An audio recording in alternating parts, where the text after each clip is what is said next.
everyone, Tony D and Little Joan here with a hot take. The 2020 election message, ending endless wars is good policy. This according to the WND. Yes. Yes, it is. And finally, some of these messages are getting across. And for a lot of this, you have Donald Trump to thank. I mean, he has become the peace president. It's crazy. If you had told me 10 years ago Donald Trump was going to not only win the presidency, but be the most peaceful president we've had in decades and decades, I'd have said, "You're out of your mind, strange rando. Get away from me." But it turns out that's the case. That's the case, Little Joan, isn't it? So a little bit on this op-ed. During election season, there's much discussion around the increasing polarization of the American electorate. While these conversations can seem overwrought, there is clear data showing an increased divide over issues of race relations and the economy. However, on foreign policies, the American people are more united. There's an increasingly shared belief across party lines the United States needs to end its endless wars and adventurism abroad. Yes. We've been saying that for a long, long time. Libertarians have been saying that. It goes through some of the history of the last 20 years. A poll conducted in July by YouGov and commissioned by the Charles Koch Institute showed that 76% of Americans want to bring our troops home from Afghanistan, and 74% want to bring our troops home from Iraq, an increase of 7 and 6% respectively in the same poll from January 2020. Same poll also found 75% of Americans believe we should prioritize domestic issues over foreign policy ones. And this is costing us a fortune, and this is part of the reason the libertarians were so vocal about bringing the troops home. Besides the moral things, obviously, but war is very expensive. It's not typically a conservative idea. It became an idea during the Cold War. They adopted it because it was like, well, we have to beat the Soviets, therefore we're going to have to put that on hold temporarily. And it led to a lot of compromise in the Republican Party and in the conservative side. And it caused them politically a lot of problems that never should have happened. Never should have happened. And when you look back at something like the Cold War and realize that you didn't have to really hurt your own economy just to beat the Ruskies. You didn't even really have to fight all these proxy wars to beat them.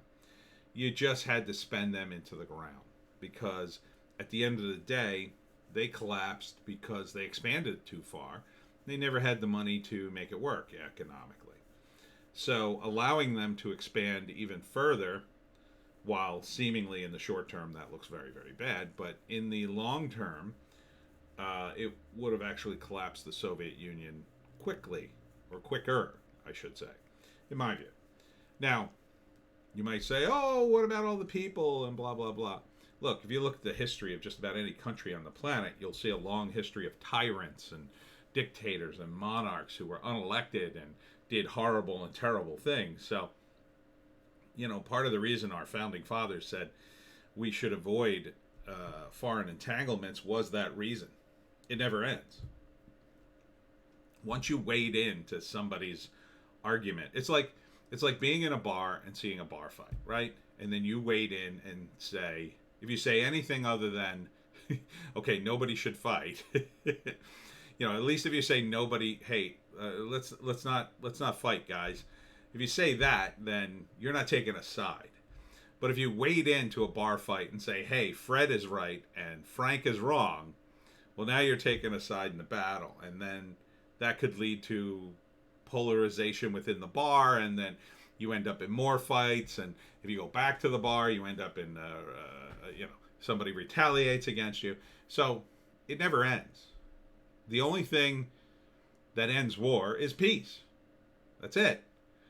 So when you do have peace, you can work things out. And It is to America's advantage to have peace.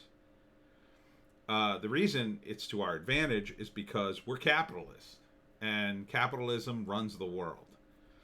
We have made insane amounts of wealth and money because we're capitalist.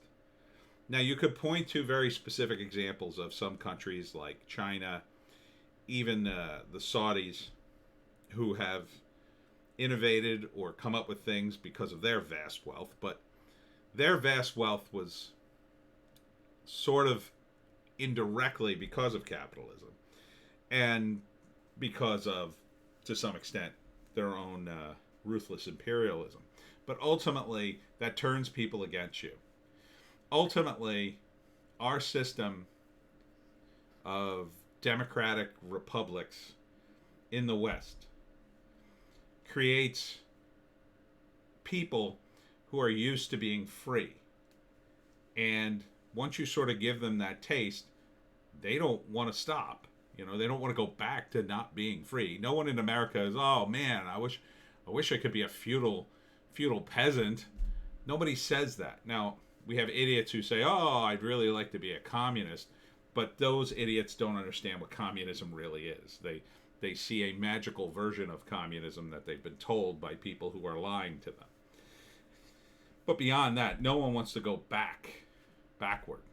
And anything other than capitalism and democratic republicanism at this point is backwards. So, you know, for Trump, I think he sees peace as a better business deal because he builds things. He builds hotels and develops properties and he makes money, you know, that way. And people with more short-term thinking think, if we're at war, I can sell the government weapons or I could sell the government uniforms or this or that. And it's true, you can make a lot of money in the short term doing it. But in the long term, it hurts the country. And in the long term, it indirectly hurts you. So, you know, you're going to see, I think, a lot of these businesses but forced to retool. And they really should have retooled decades ago. And I think there's more innovation in peacetime. If you look at the 1950s when we were building all kinds of crazy things, there was a lot of innovation there. A lot of innovation. A lot of things were being built and discovered. And so we got to get kind of back to that. Not necessarily the social end. I mean, obviously we've evolved socially since then, but you know, we need to have a sort of balance here. And the way we achieve that is by first settling all these scores and kind of calming down the world and then saying, okay, why don't we all work together? You know, why don't we all work together and then we'll build cities on the moon and cities on Mars and start exploring space and we'll all make money. Yes, people don't see it that way. They see it as a finite pie. It's not. It is an ocean. The people who see it as a finite pie, they're staring at a bucket of that ocean water. But the ocean is just to their right, if only they would see it. That's capitalism. That's wealth creation. And we could all create wealth, you know?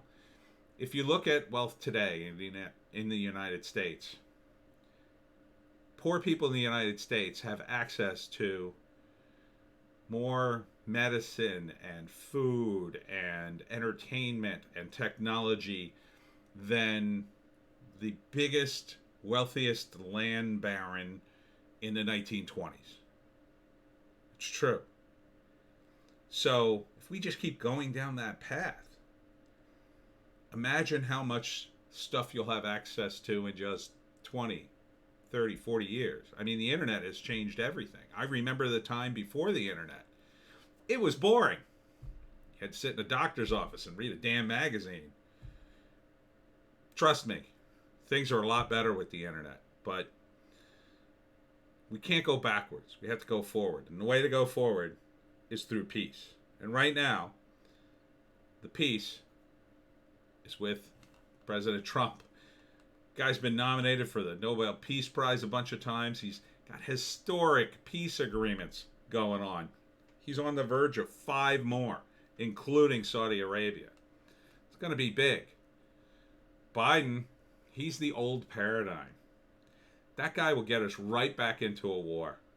Yeah. If he's president, oh yeah, he'll go right back into a war. Because a war distracts the populace, and he could distract everybody from all his terrible policies, and his crony friends who elected him could make a lot of money.